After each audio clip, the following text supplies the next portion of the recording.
Welcome to Event Marketing Redefined. As always, really super excited to have everybody here today. Thank you for taking time out of your day. Today's first day, I'm going to do a bit of a solo show with a bit of a topic, not so much a presentation. I'm just some things I'm working through and some dots that I'm connecting from all the conversations that I'm having, all the clients that we are working with. And I kind of wanted to put something together that I thought was valuable for everybody. So today, look, how to create and measure pipeline impact at your trade shows. All right. So the first thing I want to talk about with this is the current state of measurement and just, okay, so terms like measurement, ROI, ROO, ROE, these things are getting thrown around like crazy. Okay.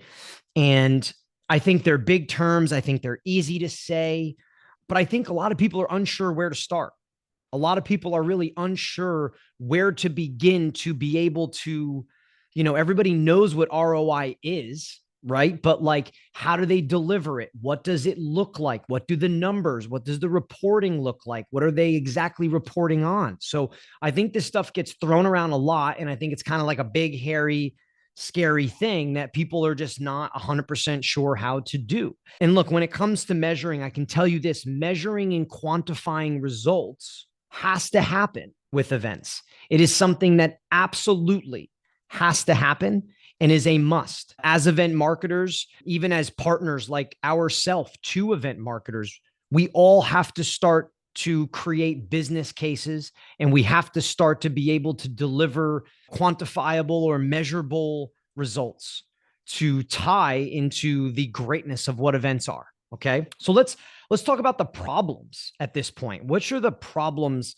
that we're dealing with here? So when it comes to creating ROI, when it comes to creating measurement, these are some of the stuff that I see as challenges: long sales cycles, multi-touch points, throughout the journey of your customers, an enormous amount of lead sources. The idea that people go to events because they always have, the idea that people go to events to support associations. It becomes challenging to track when you have like big departments, big divisions, large geographies. Like the bigger the company, the more complex and the more challenging I see when we talk to people about what are you tracking? How are you tracking? Where's the information going afterwards? And then in the sense of trying to then get it all back from this one thing to understand what these outcomes have become. Leads are not always the full picture at trade shows and events, right? It's very broad stroke. A lot of people just want new leads when they go to trade shows, and that's fine. But again, not everything. One of my main thoughts that I'm having is a lot happens at an event, at a trade show, host events, user summits, conferences, whatever you want to call it. A lot happens. There's a lot of motion. There's a lot of interaction. There's a lot of positive. And it's the reason why events have stood the test of time without exact dialed measurement. It's because there is this whole big ball of energy of good that's happening. Now, on the flip side of that, again, I talk about these things where we've talked to people and they say they exhibit because they always do, they sponsor because they always do. And I think that's kind of the negative side. But I think we all understand from being at events, there's an energy, there are positive, there are good things happening. And if those weren't happening, events would not have stood the test of time at this point. So let's talk about some of the, I guess you'd say, symptoms of the problem, or let's talk a little bit about what ends up going on because of all these problems. Well, the event marketer is in a tough spot, right? So event marketers are stuck on constantly trying to execute. Now they're being asked to measure, track, work cross departments. You have sales and execs questioning events, questioning sort of outcomes. Are these worth it? Is this the right move for us? And I think what's funny about that is a lot of time executives are the ones that when they get pushbacks from people on their team about why are we at this event, they get the FOMO. They're the ones that's like, oh, no, we have to be at this event. Yet they're the ones that are questioning it, and they're the ones that are cutting budget, giving less resources to it, right? So a bit of a dichotomy there. Huge marketing spend. No lie. Everybody knows trade shows and events are a really big marketing spend.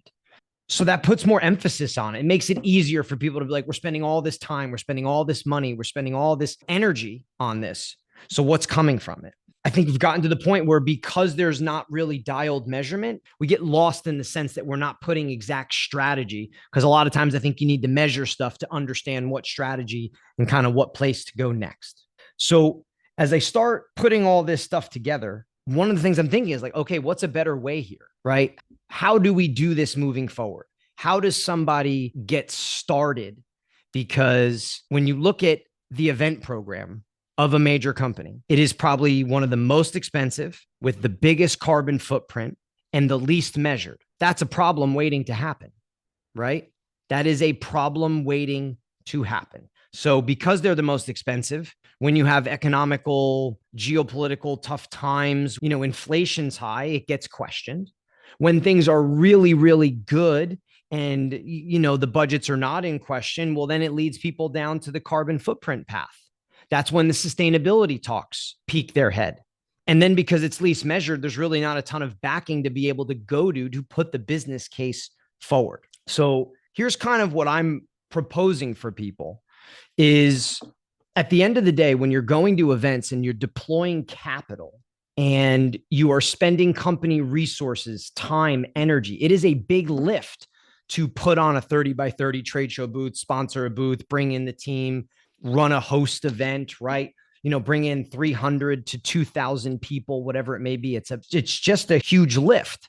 I think we have to gain an understanding of what's actually happening at these events. I think we have to really dial into those positives and those good things that are like, why does everybody love events? Like, why do we love going? Like, what are the motions? What are the actions? What are the things? What are the positive energy, positive vibes, sales vibes? What are the things that are happening? Right. And typically those always go down the path of dialing into some form of brand awareness or what I would call pipeline impact. Companies want sales when they're deploying this capital, right? So a lot of these positive energies, these relationships, these meetings, these dinners, these networks, these people you meet, these partnerships, all these things come down to how are we generating revenue? Are we churning the wheel at events? So I think about it like this. If you are looking to start to measure pipeline impact or you're looking to measure ROI, here's where I would start. I think these are some things that are happening at your trade shows and at your events. Okay.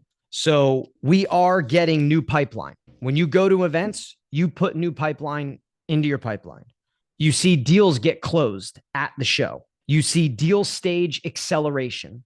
You see post-show deals closing, right? The amount of people I talk to that go to these shows and they either have pipeline in there or that gets closed after the fact, a week or two. It's a direct impact. They're just not 100% sure.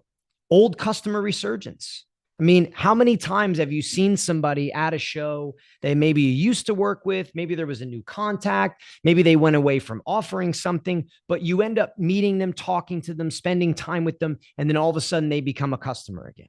Low volume resurgence. You have a customer that spends a little bit of money with you, but you see them at the show, they come over to your booth, or you see them at dinner, passing in hall, wherever, however, you end up having a conversation, you reconnect, you rekindle, and then all of a sudden their sales with you double at some point. And I'm not saying it's just because of that interaction, but that interaction has merit to it. And it happens all the time. I've seen it just within our own business, let alone our customers' business. Okay. Window shoppers who get into conversion, you start thinking about bigger companies that are marketing all over the place. And these large enterprise companies, they have a lot of window shoppers. They've thought about working with them. They've checked their website. They've looked at the pricing sheet models. They've done all their internal homework. They've not really submitted anything. They've not gotten a demo, but then they go to an event and they end up at a dinner. They end up at an activation. They go to the booth, a lunch gets sponsored, a dinner, whatever it may be. And then all of a sudden they convert into a deal. All right. Average sale increase when you're running into your customers and you're building a better rapport, you're fostering a better connection with them.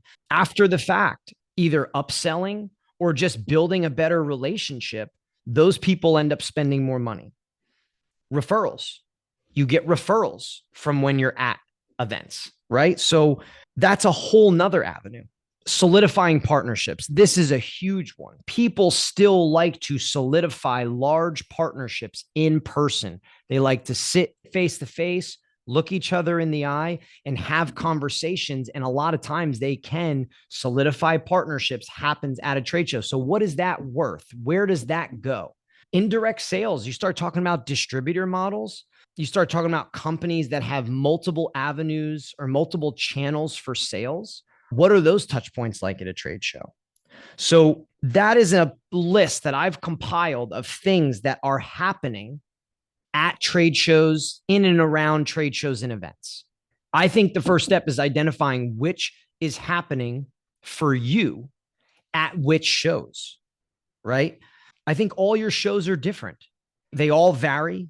They all can be some big, some small, some more boutique shows, some just these large enterprise, these just massive conferences. But what is happening at your shows? You have to dial in and know that. It could be one of these things. It could be just new pipeline getting pounded, right? And that's awesome. And that's the single thing. But you have to know which is happening. Because if you know which is happening, then I think you can start to understand how to track. So I think of that list that I gave you, it is identifying what is actually going on at your shows. They're not all happening, right? A lot of times I've seen one happening. A lot of times I've seen 2, 3, 4 happening. I mean, it depends, but you got to know when you go to these shows, what's going on. Okay. So here's one of the things I want to get into on that list. So let's say we give you this list. It's new pipeline. It's closed deals at show, deal stage acceleration, post-show deal close, old customer resurgence, low volume resurgence, window shopper into a conversion, average sale increase, upselling, referrals, solidifying partnerships, and indirect sales through a distributorship model, right? So you have all those things. Well, I think the first thing that you need to be able to do, people say ROO, tracking objectives. Are these leading or lagging indicators? That is such an important piece to understand. You say, okay, new pipeline. Okay, well, you need leading and lagging, right? So leading is a number that predicts the future. So that could very well simply be your leads. That could be your leads at the show. What are the leads coming in? And that is a leading indicator to the new pipeline that's coming your way, right? Whereas lagging could be the conversion rate on those leads. But as you start to identify which of these are going on, you have to build leading and lagging measurement style like objectives for all of these different things. And let me give you a couple examples on like identifying these things and then being able to change what you're doing around them. So I wrote a post today. We were working with a client. I was on the phone with them and we just asked a very simple question. It was like, who's coming to your booth? Who are you engaging with? Who are these people? And what are they seeking? What's going on? And I had 2 people on the phone call. I had a VP of sales and I had a marketing manager. The VP of sales instantly was like, new prospects coming to demo the software. Marketing manager was like, good question. And now that I'm thinking about it, she said to the VP of sales, we talk to a lot of new customers. I mean, we talk to a lot of current customers and they're coming over to troubleshoot things or talk about our software integration, features, problems they're having with it. And the VP of sales was like, really? And then we all kind of started laughing.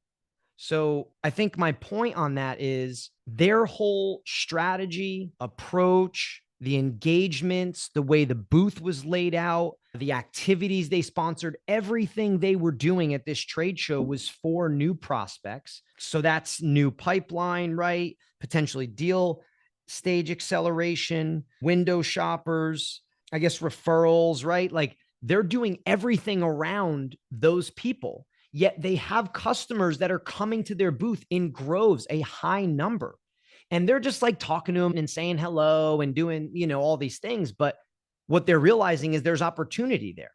So essentially, when we realize that, we talk deeper about it. What are they asking? What are they needing? What are those conversations like? And essentially, we're able to redesign the booth and we gave them an area to take their customers, sit, talk, engage, solve problems for them. So I think it's a good example of when you start asking yourself questions on execution, you have to understand what are the motions, what are the things happening at your trade shows and your events. Cause it's super easy just to go and be like, oh, we're going for leads. Oh, we're going for new business. Oh, we want brand awareness. Like those are very surface level, 30,000 foot view type stuff. They're all true, nothing wrong with them.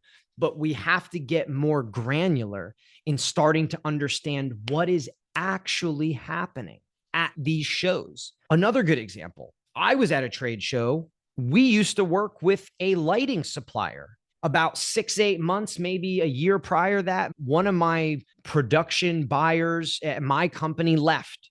We stopped working with that lighting company. We did a decent amount of business with them, right?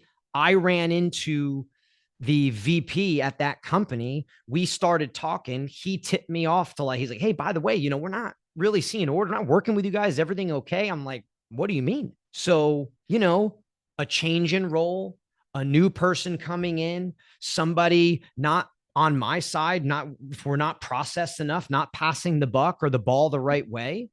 Well, we had that conversation. We're back. So that's a good example of low volume resurgence or old customer resurgence. Things happen, things slip through the cracks. But when you are seeing these people at your trade shows, at your events, with these interactions, these engagements, you cannot take them for granted. You have to dissect them, talk to your sales team, talk to your boots on the ground and say, what is going on? And don't let them say, oh, I'm scanning badge. Oh, I got a lead. No, it's more than that. Who are you talking to? And then you're looking for those outcomes that come from that. Another story, talking to a woman, runs global head of events. She's super sharp, knows her stuff. And we're talking about how to get people registered and the challenge of getting people registered. Well, something that she alluded me to was her and I got on the conversation. I was saying how important it is that you leverage your sales team to fill meetings, activations, register for your event. And because she is dialed on what happens at that event and the objectives and outcomes that come from it, right? Not exactly ROI, but she's gotten there, but she knows the outcome. She knows the positive things that are happening. She's able to leverage that to sales to incentivize them. She knows that attendees, when they come to their host event, I don't want to mess these numbers up. I believe she said current customers increase either average order or what they spend in the year by 20 to 25%. And then deals that are in the pipeline, that are actually in the pipeline, accelerate faster by 40%. So just think about that. Like she was able to understand from the event that they have that these are outcomes based on the people that are there. These are things that are actually happening over time. Now, I'm sure it took her a while to get there, but once you know that, now you're building a business case for your event. Now you're able to go look at everybody that attends. You're able to watch and track the money that they spend with you over the next 12 to 18 months or maybe longer. You're able to look at your pipeline of the people that attend and see, are these deals accelerating faster than normal? So she's able to come to that conclusion. And on top of that, she's able to get her sales team to get people there because she has facts and information and objective saying like, hey, I don't know, if I told you that every single person that came either spent more money or accelerated faster through the pipeline, I don't know, maybe you'd want to get them there, right? Sales is going to be like, absolutely, 1000%. But if you're just like, hey, we need registrants, I need you to reach out to your pipeline, they're not going to do it. They're going to have a much harder time. So having this information, understanding the positives and understanding the things, the motions that are actually happening is huge. All right, let's, before I get to the next piece of this, let's go questions. So I have a question from Farah here. So Farah, thanks for the question. She says, challenge, tracking sales from events through various distributorships. So no direct contact with customer, although we met the customer at our booth in Salesforce. So tracking sales from events through various distributorships. Yes, always a big challenge. So no direct contact with the customer, although we met the customer at our booth in Salesforce. So that's interesting, Farah. So this is something, I think sometimes these things can be happenstance and sometimes they're not, right? So one of the things that I've talked about. And again, I talk about trying to connect the dots. I'm having a lot of conversations with director of events, global head of events, measurement people, our clients, the projects that we're working on, the measurement that we're doing with them, the tools that we are giving them. So I'm trying to connect the dots here too, to understand how to convey this to everybody. But what I think you need to be able to tag things in either a CRM or a lead retrieval tracking software, because you had a contact with this person. So how do you know whether the distributor sold these people and pitched it, or whether they went to the distributor? And again, I don't know your channel. I don't know exactly what that looks like. I'd love to know. If you want to write in there, I'd love to know more of what that looks like. But I think tagging, say you're at that event, right? You met the end user customer. So now you tag them and basically just say, hey, look, we met this person at the event and they have an event tag from X show, right? So, but then this revenue starts to show up in your CRM and it has an event tag. I think that tag will eventually help people and lead people to understanding, okay, we're not saying this is the lead source, and we don't have to say that this is the lead source. People get very obsessed with lead source. And I think that has a lot to do with how people are measured on their job and what they're asked to be done. But essentially, if those deals are getting tagged and you can find and follow all the things that are being tagged, you're then able to tie it back to what's going on. And you may be able to then call your distributor and say, hey, this deal with X, like, how did that come about? And now you're starting to fish. And I think now you're starting to understand essentially what's going on and what's happening at these shows. And when we get back to pipeline impact, what is the impact that your trade shows and your events are having on your pipeline? Here in the chat, hold on, I'm just reading. Sophia said, retention of customers in business is so underrated at events. Contact with end customer directly, solving problems, using them to lead new customers, getting product insight. Yeah, Pia, I agree. I mean, you want to talk about adding to my list. I love that you said that. I mean, who here deals with retention problems, right? Who here deals with a big drop off year over year of either revenue or customers and having to replace it? So I think that could be a whole nother piece, which is, again, going back to what I'm saying about tagging for events, is essentially, is everybody that's tagged are we not seeing big retention drop off? Are we not losing those customers? Are we not losing revenue from them at the same rate that we're losing others? Look, I think comes to ROI, comes to measure it, you have to know what to measure. You can't just be shooting in the dark and looking at leads and looking for things to convert, right? It's different. Knowing the motions of what's happening is really important. So, all right, let's talk about executing now, right? Because it's great, you know what's going on. I talked a little bit about leading and lagging. I think you need leading and lagging type measurement at your events for the things that you've selected, right? If it's old customer resurgence, if it's referrals, if it's, net new pipeline, like whatever it may be, you have to create leading and lagging. And those are your first step business case that you're able to go to people with, which then allows you to measure down the line. So the importance of knowing these motions when you get to executing is, as I said, the perfect example with our customer was they had nowhere to talk to their customer.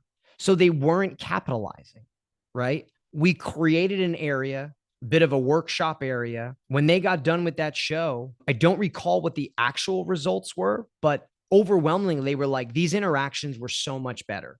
We were able to take people over to the side, have a conversation, sit down with them, log into their software, and help them solve problems. Like, I don't care what anybody says, that's executing better than how you executed previously, just by understanding exactly what is going on. So whether it's net new pipeline, say you're closing deals after the show, maybe you want to set up, one of your objectives is to set up meetings during the show for after the show, because that's how you close pipeline, or that's how you accelerate pipeline.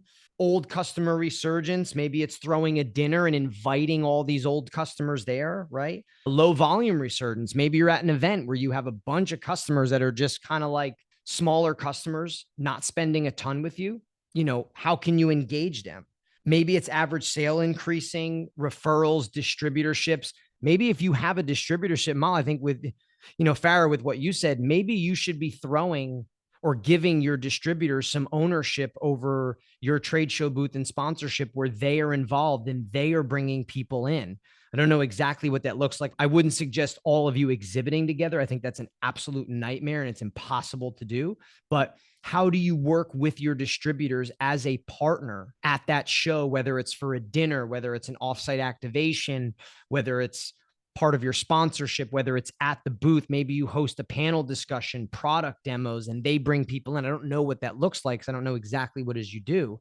But when it comes down to executing, not only does knowing the motions and what's happening at your trade shows matter for setting objectives and matter for quantifying ROI in a business case down the line, it also sets you up to be able to execute better on the floor in the smallest, but to the biggest ways, in the smallest ways of understanding how to greet people, in understanding what your talking points are, in understanding how to navigate someone's experience and questions to ask them, qualifying things to ask them, all the way into the big stuff, which is essentially where is your money going in activations and in sponsorships, right? So we get the question all the time. People are asking nonstop about sponsorships and they want to know, what's worthwhile to sponsor in, what's not. Well, if you know what's going on at these shows, you should be able to use that as a guide for understanding where you should be sponsoring or where not. William says a current challenge is ROI is a moving target, especially if the sales cycle for the products you market are long, 6 months plus, without a doubt, William. So for a commercial organization with a long sales cycle, how do you present ROI in a post-show analysis to the C-suite where they require a post-show meeting within 4 weeks? Awesome question, William. Okay. So this is a great question, William. And I think this goes back to objectives, creating a business case, and that they're looking for ROI, but you have a long sales cycle, right? So A is that you have to get started at some point because you have a long sales cycle. Eventually, when those things do start to hit 6, 8, 10, 12 months down, then you can report those. You can't report something that doesn't happen, right? Like if you do an event and you're generating all new pipeline, there's no ROI there. You could maybe say, hey, we drove 100 leads. From those leads, we'll typically convert 20 deals and we'll win 10. But that's hearsay, right? So what I'm describing here is, William, if you know what happens at that show, if you know the motions and the things that are going on that create pipeline impact, you can measure those. And then you can put those into a business case and say, hey, look, everybody, like, I know I don't have, hey, we had 40 sales happen at this show, but these sales haven't happened yet. And they're not going to happen because we wait 6 months to a year. So you can't report on something that's not going on, but you can report on the motions, you can report on the objectives, and you can tie those. I said leading and lagging, right? You're giving leading indicators on stuff that will happen. You can report on those things. And if you tie them to the business's objectives, initiatives, and the things that they are looking for out of that ROI, I think you're off to a much, much better start than you would, rather than saying, hey, look, we got to wait 8, 9 months to see how this flushes out. Because I don't think any executives are going to want to hear that we have to wait 8, 9 months for things to flush out. You'd rather be able to go to them and say, hey, we drove in 100 new leads. This is the conversion on that. We had 30 meetings with current customers. And typically when we talk to our current customers, the average deal goes up by 20% on 80% of those customers. So we talk to 30 on 80% of those. I'm imagining that our average sale deals are going to go up by 20% with them. So again, I think it does come back to identifying what are the positive impacts and motions that are happening at a show. And then you can go for there. William said, thanks for the response, Matt. I can reverse engineer the objectives and set better expectations for C-suite in advance with Cody's suggestion of a rolling report. Yes, Cody, I love the rolling report idea. I think that's really, really good. And yeah, William, I think you have to get started to get that 8, 9 months down the line. And then I think that plays into a bit of a rolling report and having the information, but you got to start somewhere to get it going. I think you just ask executives for time. But I would encourage you to start by identifying like what is actually going on at the show and what are the 1, 2, 3 things that are happening, and dialing into those. How many leads do we drive? How many customers do we talk to? How many distributors are there? What's their client base look like? What's their spending with us look like? What essentially are the outcomes? All right, let me get to this last. I have a bit of a last piece here that I want to run through with everybody.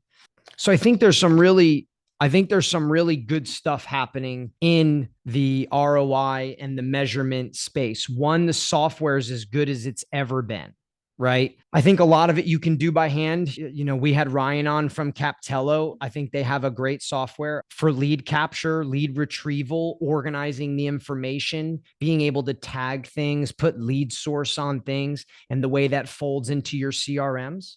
I think there's products, I had Mark Brewster on my show and Chloe Richardson from Explory. They have a really cool product in Maxby right now where they are actually creating a software that does the ROI for you, allows you to compute kind of like your benchmarks. There's a lot of stuff out there that can help you get this done. But I think at the core of all of it, and my big thinking on this is, I never hear people talking about what's happening at trade shows, like what is actually going on, like the discussions and where they lead to from there. I mean, maybe a trade show is a recruiting thing.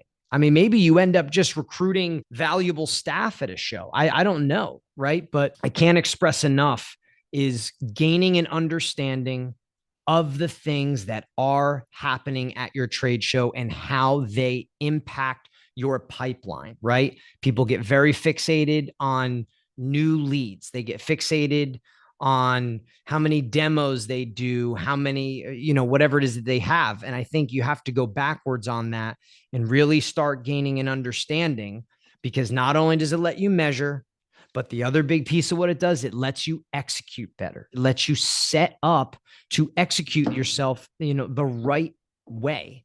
And you're then meeting people where they need to be met and how they need to be met. And you're not missing opportunities. I appreciate everybody letting me kind of, stroll through this and get my thoughts out.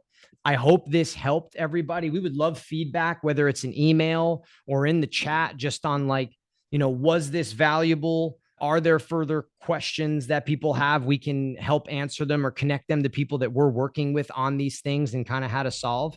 And again, I appreciate everybody being here. Thanks for attending Event Marketing Redefined, and we will catch you next time. Thank you so much.